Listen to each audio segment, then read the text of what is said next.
think he's a little bit underappreciated. In the case of Mohamed Salah in particular, if he's not scoring goals, he's not giving you much more. Because I don't think he's as good as people make him out to be. I think he dives. People were talking a lot now. It's not good enough for English football. You know, it shouldn't come back. In Italy, it's like a bit slow, the football. You know, Salah is only the ghost of himself right now. People questioned him last season, hammered him last season, said he's lost it. Everyone told me, no, don't change. The Premier League is difficult for you. There is many doubts with no reason. They just talk. So there's a lot of talking in football. Mohamed Salah might be one of the most underappreciated players we have seen in the world of football. Despite picking up 25 goals and 14 assists in the 2024 season, he wasn't even part of the 30-man nomination for the Ballon d'Or. For the 2023 Ballon d'Or, Salah ranked 11th, despite scoring 30 goals and providing 16 assists. He has been arguably the best player in the Premier League ever since he came to Liverpool. He has won the Playmaker of the Season award, won the PFA Player of the Year twice, and has won 3 Golden Boots. Salah holds the record for the most goals on Premier League opening day, has had multiple seasons of scoring 30 plus goals, and multiple seasons with double-digit assists. Mohamed Salah scores again for Liverpool. Mohamed Salah always scores for Liverpool. Never injured, and year after year he's top goal scorer. He just is. The impact he has had on this Liverpool team is insane. At times, Salah has had to carry the Reds alone on his shoulder when things got tough. Him and De Bruyne have been the faces of the league for the 2020s. Unbelievable. I think to score that many goals in a season is unbelievable. Who do we vote for Footballer of the Year? I vote for Salah. You did? Yeah. Because? Because he deserves it. He is one of the greatest African players to ever play the sport, the best right winger in Premier League history. Who's been the toughest opponent? I think it's Salah. Salah? I think it's Salah. Why? What is it about him? It's absolutely explosive and unstoppable winger. So why is it that despite the dominance Salah has shown in what many people deem as the best league in the world, despite the numbers, despite the trophies, despite the consistency, when you talk about the best players in the world, his name is rarely mentioned? Is it because of where he's from? Is it because he's an African Muslim dominating the entire Premier League? I think it's always opinion. I can't say I'm the best player in the world or something. It's some people will agree, some people not. Do you like proving people wrong? Does it give you pleasure? Yes. No, give me motivation. It gives you motivation. Motivation, yeah, to prove them wrong. For Salah, being underappreciated isn't something new. It's something that he has had to deal with at every step of his journey. While we all know Salah now as the Liverpool legend who can't stop scoring, he used to have a different reputation. At just 15 years old, playing in Egypt, he had to be given a special diet and training program due to his muscles not being fully formed. That shows a great determination and a will to be a footballer. You must have absolutely really wanted. I had nothing to do, nothing else to do. Just I'm playing football. I love to play football. It was my life. Early on in his career, Mamdou Abbas, who was the president of Egyptian top club Zamalek, publicly refused to sign Salah because he was apparently not good enough. And I didn't play for the best team in Egypt. While he would get regular game time at Al Makaloun, he struggled to score goals. In the dressing room after matches, he would sometimes be in tears because of this. These setbacks only motivated Salah to become better. What really I love about myself is I want to really succeed, and I can do anything just to be a better person and better player. While he wasn't putting up the craziest numbers, he was showing that he had potential. Swiss club Basel had been monitoring Salah for some time, and following the suspension of the Egyptian Premier League, they made a move for the Egyptian. They set up a friendly match with the Egyptian national under-23 team, but the match was only played for one reason: to watch Salah. Although Salah only played in the second half, he scored twice. Basel were impressed, and on the 10th of April 2012, it was announced that Salah had signed for Basel on a 4-year contract. He was brought in as a replacement for Shaqiri, who had just departed. The excitement of the move, however, came to a quick end after Salah found it difficult to settle. I think because the culture is very difficult for us. Like, you came from Egypt to Switzerland, like, what? It's two cultures completely different. The timing, to respect your time, to be in time, that's something different. His first training with the club was so bad that Basel's manager at the time, Vogel, thought that Salah might have had a twin brother. My first day in Basel, I said, okay, I need to change myself now. It was hard, of course. He wasn't able to speak the language, and now he was playing in a new league and country. What was the hardest thing? The language. I couldn't speak English, so I was walking the street talking Arabic to everyone. So it was difficult, the language. I couldn't speak English. I have to learn English. It was a big step up from the Egyptian league. They train 2 hours. They give everything in 2 hours. The attention, the focus, the concentration, everything in that 2 hours. But in Egypt, I wasn't like that. It was like, yeah, you have 2 hours. You could be a little bit slow. You could be a little bit tired. That doesn't work here. So I need to change my mentality and I need to develop myself. Different work ethic completely in many ways. Here, his speed wasn't enough to beat players. And as his former teammate Jan Sommer stated, Salah had problems in front of goal. So in my mind, I need to change or otherwise I have to come back to Egypt. So that's not an optional for me, so I need to change myself. But the club remained patient. Salah was eased into things, often being used as an impact substitute. Of his 29 appearances in the Swiss Super League in that first year at Basel, only 10 of them lasted longer than an hour. The team's manager, Murat Yakin, was careful to manage his development. Their patience was rewarded in the second season, where Salah picked up 12 goals and 7 assists in all competitions as Basel were crowned champions again. These numbers look drastically low now, but at the time were signs of huge improvements from the Egyptian. All my willpower to change my mentality in Switzerland. So I was really able to change myself, my mentality, my mind, everything. So that's what I did in Basel. In fact, he was playing so well that Chelsea were interested in signing him. Held talks with Basel with the hope of making Salah their first signing of the January transfer window. Salah joined Mourinho's Chelsea in January for $14.75 million from Basel. He was still relatively unknown by most football fans, but he had shown some moments of greatness. Specifically, his performance against Chelsea in the Champions League. Beautiful control from him, and Salah has done it! For the third time in a row against Chelsea, he has scored, and it might clinch the Champions League double over Jose Mourinho's side. He had played so well that Mourinho was convinced that Salah might be the missing piece to take the team to the next level. I was the one that told buy that guy. He was going from Basel to Liverpool, and I made a fight, I made a war to make him come to Chelsea. والله هي بعتت لي مسج منه في الاول. انا كنت الموضوع كان ماشي في اتجاه ليفربول خالص، فاتبعت لي منه مسج، فانا بصيت جوزيه مورينيو كلمني. Salah scored his first goal for Chelsea against Arsenal in a 6-0 win. However, things only went downhill from here. Kid come from Egypt to Chelsea, after 1 year and a half, like it's difficult. In Chelsea, you go to the dressing room, you see big names, big players, you love them when you were kids. Mourinho did not play Salah much, with him only making 8 appearances in all competitions, not scoring in any of them. I played first 6 months, then I was not able to play the second 6 months, so I didn't play much. I don't know what's the reason. I just was young, then I didn't have my chance. That's what I can say about the time. We bought a kid, and we bought a kid from a different habitat,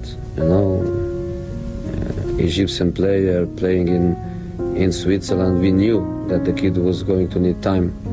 This season, step by step, start playing, 10 minutes here, 10 minutes there, you come on against Newcastle. Then, Salah had his worst performance ever in a game against Shrewsbury Town. The performance was so bad that Mourinho publicly talked about it. He said that certain players made it easy to not choose them for the starting 11, then specifically said that Salah in particular had disappointed him. Mourinho began freezing Salah out, and he only made 3 more appearances before being loaned out to Fiorentina. To be a Chelsea player, you need to perform, or you have to wait.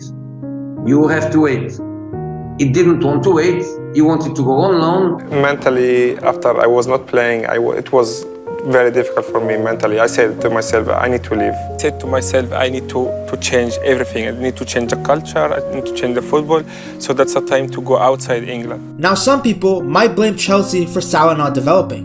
I mean, at the end of the day, making attackers better is not something Chelsea have been particularly good at. But on the other hand, maybe the move to England was done too early in Salah's career. He was young and did not have enough top-level experience. He arrived in Chelsea coming from Basel, a lonely boy, a naive boy, completely out of context, physically fragile. I was also young, 21, 22, so the media was like putting more pressure on me.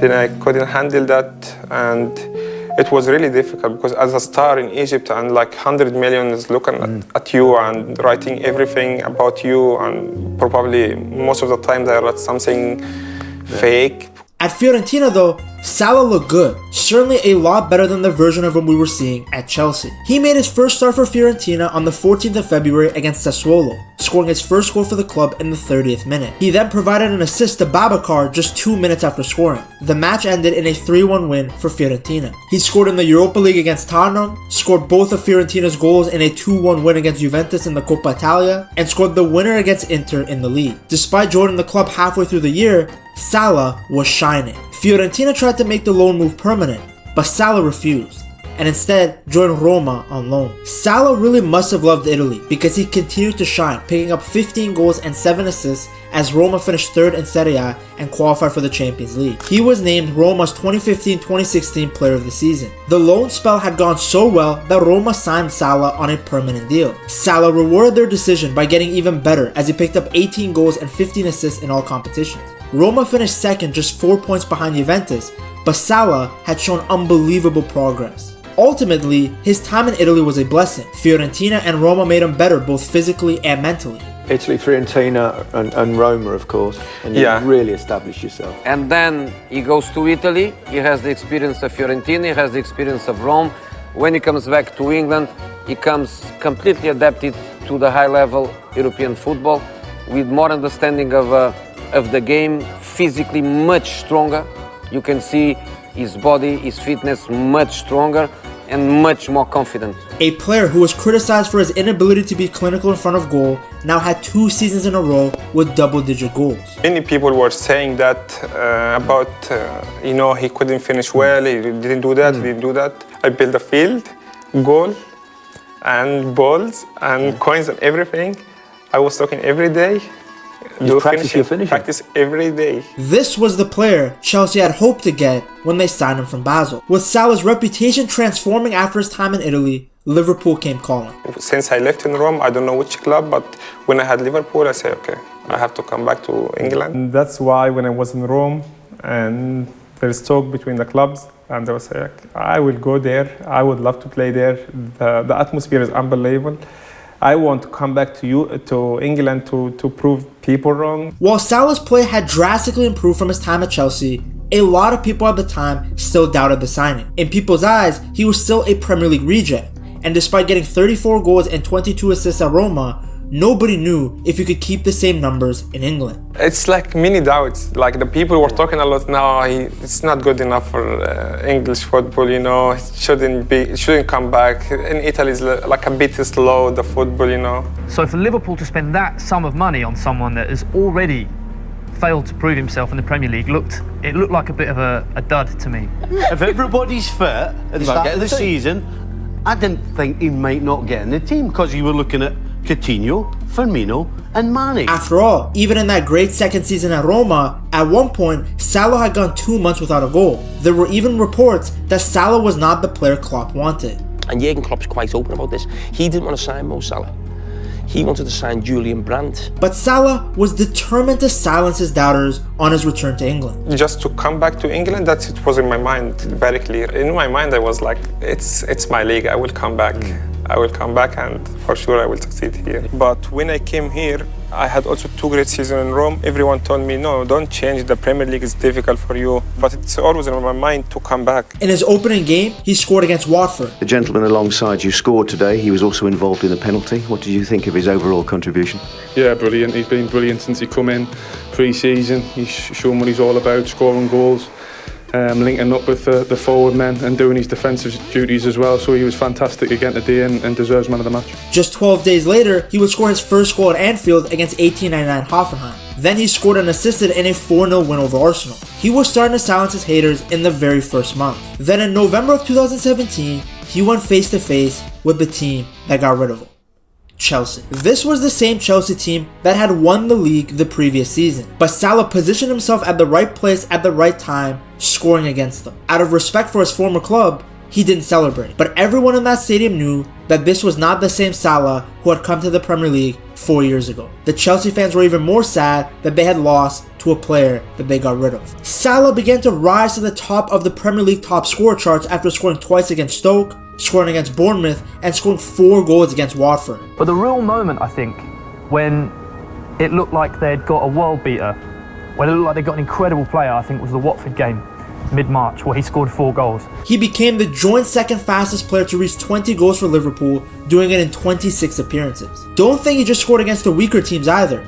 He scored in both legs of the Champions League quarterfinals against Man City, helping Liverpool advance to the semi-finals. He's changed the way he plays. He doesn't play the same way as before. And I think sometimes, like we were talking about before, is that some players, the penny drops. What do you want to be? Do you want to be an entertainer, or do you want to be someone who decides games? And he's made that decision, and he's been clinical. The game I would never take it away from my mind is the Champions League away game, the 2-1. That was like, I think I was talking to Virgil yesterday on the bench. I was like, I think that's the most difficult game we played in Liverpool. In the semi-finals, he scored a brace against his former club Roma. He had turned into Egyptian Messi this season. Mohamed Salah's running through. Mohamed Salah, Alisson, it's all the way out! Oh, it's another for Liverpool. It's another for Salah. Without Mohamed Salah, Liverpool 2-0 down. With Mohamed Salah, Liverpool 5-0 up. Salah was perfect for Klopp's system. Their fast attacking style meant they could use Salah's pace. And the stylus of his football and the way he sets up his team, it clearly suits you. Salah would start out wide and either create a goal for himself like this one, or someone like Firmino could create for him like his second goal against Roma. His speed combined with his improved finishing made him so dangerous. How have you done it? How have you gone from excellent, world class to maybe even that next stage? I'm always looking to myself like where I can improve. What can I do to improve? This became Salah's best season statistically, as he finished with 44 goals in all competitions, 32 goals in the Premier League, and 10 goals in the Champions League. You guys understand how crazy 10 goals and 5 assists in 13 Champions League games is? He also became the leading goal scorer in Europe's top 5 leagues, overtaking Barcelona's Lionel Messi and Tottenham striker Harry Kane. Look who's at the top of that list. Lionel Messi, at the top. Crazy to see a player who was memed as being a pace merchant become a Golden Boot winner in his first season back to the Premier League. He became the PFA Player of the Year and was named in the Team of the Season. He would then become the Premier League's all-time goal scorer for a 38-game season at the time. Salah was breaking record after record. When I won it from Kane, I said, you won it from Kane, and Kane was winning 2 years before. So, no, I went to the summer and the holiday, I said, look, why not? You did it one time and take it from Kane, and Kane is top goal scorer.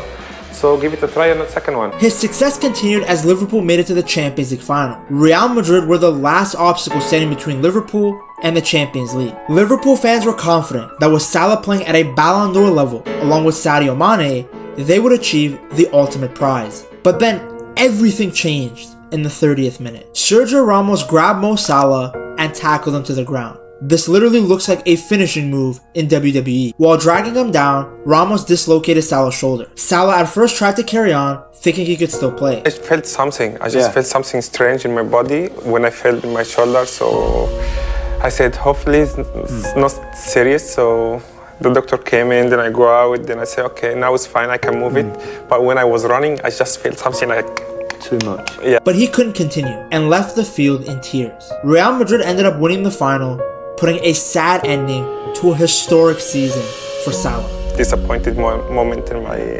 career, in my life. Go out to the field, in the final Champions League. It was so bad after the season we had together. So it was very disappointing for me. I think if I continue the game, in my mind that we could win the game. And the day after, I was like, okay, now we have to looking forward for the next one. I don't have to just still crying and think about the bus. The bus is past, so now you have to think about now and the future. While the 2018 season ended in tears, the new season started off with a bang. Salah signed a contract extension with Liverpool. He committed his future to the club and showed that the last season was not a fluke, as he immediately scored in the first game of the new season against West Ham. He was named on the 3-man shortlist for the UEFA Men's Player of the Year, coming in 3rd place, and was also included on the 3-man shortlist for the UEFA Forward of the Season, coming in 2nd place. Imagine going back to 2014 and telling someone that the dude who scored 9 goals for Basel and played about 12 games for Chelsea would be considered one of the best players in the world. Of course, I want to show that people that they are wrong. There is many doubts with no reason. They just talk. From right-footed goals, to tap-ins, to an absolute banger against Chelsea, Salah was finding the net in every way possible. A lot of people had said that Salah was a one-season wonder, but the numbers disagree. Can he do anything anywhere near it next season? Well, that's the big question. I remember the first season, and I remember some people saying, yeah, but can he do it again? The first season's easy, can he do it again? And now you've just gone year after year. 27 goals and 12 assists in all competitions for the Egyptian as he won his second Golden Boot. Breaking records, 2 Golden Boots, Player of the Year. But there was still a missing piece in Salah's glory. There was something he hadn't achieved yet. Liverpool was back in the Champions League final again. It was time for Salah's redemption. Liverpool's previous opponents from last year were thrashed earlier in the Champions League by Ajax. It meant that Salah would not have to face Ramos again. Salah's new opponent was Tottenham Hotspur. While it looks like an easier matchup compared to Real Madrid on paper, this was a different Spurs team. Just look at what Lucas Moura did to get Spurs to the final. It didn't matter though.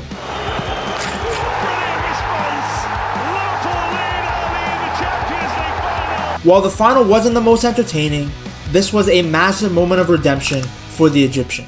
Mo, all the tears of last season, all the disappointment of last season's final, all wiped away tonight. Honestly, I don't know what to say, but everyone is happy now. You win a final. I'm very glad to play the second final in a row and play 90 minutes finally. I think when we won the Champions League, what was unbelievable. The emotion you can see in the videos that he had, and emotion with us after the game was like a good memory. From here on, Salah continued his dominance and established himself not just as a Liverpool legend, but a Premier League great. He had 19 goals and 10 assists just in the Premier League in the 2019-2020 season, leading Liverpool to a league title. The Premier League is like, there is no doubt that's the most important thing for everybody. He won the 2019 FIFA Club World Cup and received the Golden Ball Award for the player of the tournament. In this season, Salah also became the first Liverpool player to score 20 goals in all competitions in 3 consecutive seasons since Michael Owen. Yet he finished 5th in the Ballon d'Or rankings. It was almost like people had become numb to his greatness. But with Liverpool fans, I think he's a little bit underappreciated. Certainly going from what he did in that first season to what he's sort of the numbers he's getting now. Obviously, do you feel this season you're maybe not getting the attention that you got last season, and what you're doing is maybe not getting appreciated as much? In the 2021 season, he scored against Newcastle to become the first Liverpool player to score 20 goals in 3 different Premier League campaigns. Salah ended the season with 22 goals and 5 assists in the Premier League and 31 goals and 6 assists in all competitions. What makes these numbers even more impressive was that it was in a struggling Liverpool side. Between COVID and injury issues that Liverpool was dealing with, they couldn't compete at a high level. It's Liverpool's last 3 away games in the league.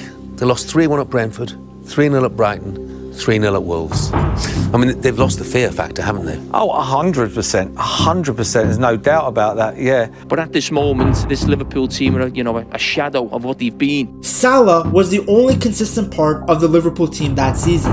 And without him, they don't qualify for the Champions League. You rescued it to an extent. Did you find last season really hard? Well, yes, absolutely. We have a lot of injury. Some players were not in the best form. So I found it really hard. But because of Liverpool's struggles, Salah's performances were also being criticised despite his numbers. Liverpool in the last month have carried Mo Salah. And if Diogo Jota was fit, I don't think Mo Salah probably started yesterday, and he probably didn't start the games before because he is way out of form. Well, Salah, we have to talk about Salah. Salah is only the ghost of himself right now. I would certainly agree that he's not as good as he was 2 seasons ago. When Mo Salah comes on, you think he's going to come on, add some freshness. 3 or 4 times he gets 1v1 with the left back and just runs straight into him. Even among the Liverpool fan base, there was a period where people felt Firmino and Mane were more important to the side. Liverpool's front 3, and again, said to Liverpool supporters, would you rather Mane go, Firmino or Salah? Everyone I speak to says Salah. But Salah kept pushing. In 2022, it seemed like every week Salah was breaking records. He opened the season with a goal and assist against Norwich, becoming the first player to score in the opening game of 5 consecutive Premier League seasons. His goal against Brentford made him the fastest player in Liverpool history to reach 100 top-flight goals. The goal also moved Salah into Liverpool's top 10 all-time scorer list. I want to be the highest top scorer for Liverpool in the Premier League, that's for sure. It's clear in my mind. I'm gonna do it hopefully soon. In October, he scored 2 goals against Atletico Madrid, breaking 2 different milestones. He became the first player in Liverpool history to score in 9 consecutive games and also passed Steven Gerrard to become the top Champions League goal scorer in Liverpool's history. Now, my favourite is you. It has to be you because Leo, my Leo, he's obsessed. He loves you more than me. I know Gerrard was a midfielder, but it is still insane that Salah surpassed him that quickly considering Gerrard was at Liverpool his whole career. I think when Mo Salah eventually, stops playing for the club, I think he goes right in there as one of the top players who ever played for the team. I think he goes in an all-time Liverpool 11. And you could argue he's in the top 5 or 6 players who ever played for the club. Later in that same month, Salah broke yet another record. After scoring a hat-trick against Manchester United, he became the highest-scoring African player in Premier League history, surpassing Didier Drogba. He also became the first opposition player to score a hat-trick at Old Trafford since Ronaldo Nazario did it in 2003, and the first to do so in Premier League history. When I scored a hat-trick and I think I had another chance after, I was like so angry, and I looked at the manager, was like, stay calm, you're gonna score again, it's fine. And I just felt like I want to score again and again. At the end of the season, Salah was awarded his 3rd Golden Boot award, sharing the award with Heung-min Son after both players scored 23 goals. Salah also won the Playmaker of the Season award after collecting 13 assists. Imagine telling someone that the same guy who got 2 goals from 19 appearances in 7 months at Chelsea would come back to England and win 3 Golden Boots. The consistency Salah has shown is unbelievable. And he's got the consistency as well. That's 4 of the last 6 seasons. He's scored 30 plus goals across all competitions. And he's a self-styled winger. He finished the 2023 season with 19 goals and 12 assists in the Premier League and 30 goals in all competitions. Despite Liverpool losing early in the Champions League, he still finished as the 2nd top goal scorer in the competition behind Haaland. He also moved up to 5th place in Liverpool's top goal scorers of all time. The next season, he got 25 goals and 14 assists. What Salah has achieved at Liverpool is amazing. From being considered a pace merchant to a Premier League reject, then called a one-season wonder, Salah has silenced all the doubters. Maybe when he retires, he will be looked back on more fondly, because I don't think people realize we are watching history. The consistency and the peaks that he has reached, I don't see why he shouldn't be considered the greatest right winger in Premier League history. Mohamed Salah isn't the only Liverpool player to be underappreciated. Just look at the discourse around Trent Alexander-Arnold. To see how Trent is also making history just in a different position, you have to check out this video right here.